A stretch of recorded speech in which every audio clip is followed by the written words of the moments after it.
Hey everybody, I'm Layla from Undertraveled, and today I'm going to share with you 5 things I wish I knew before visiting the fairy tale town of Sintra, Portugal, so you could avoid the same mistakes. The first thing you'll want to avoid is trying to hike up the hill to Pina Palace.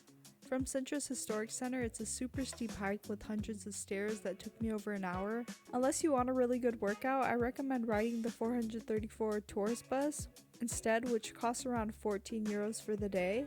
It does a loop around Sintra's train station, the historic center, and it'll take you directly to the entrance for the Pina Palace.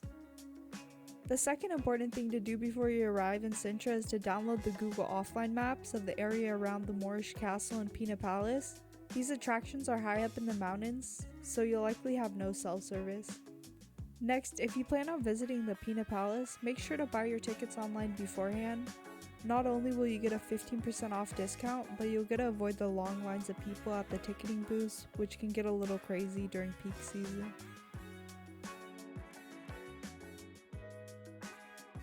The next tip is to check out the Quinta de Regalera in Sintra National Palace near the Historic Center. The Quinta de Regalera is a really beautiful fairy tale-like palace with this interesting underground spiral staircase tower that you can take pictures of. It's a nice place to cool off on a sunny day, and it's only around a 10-minute walk from the Historic Center. Sintra's National Palace is a medieval royal palace museum right next to the Historic Center, and in the inside it has the iconic azulejos tiles and a really beautiful architecture, so it's worth checking out if you have the time.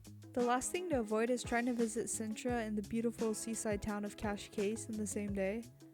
There's no train that connects these two cities, unfortunately, so you'll have to rely on a bus, and in a day there's not nearly enough time to explore both using public transportation. If you want to see both, I recommend joining a group tour from Lisbon to Sintra and Cascais. Plus, on a group tour you'll get to see other attractions like Boca do Inferno or Hell's Mouth, which is this massive sea arch where you can watch the waves crash, and the Cape Roca Lighthouse, which is located at the westernmost point of Europe.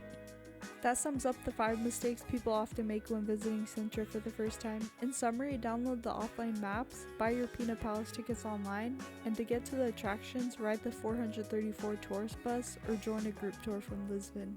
Thank you for watching, and hit that bell button for more travel tips and underrated travel destination guides. See you next time.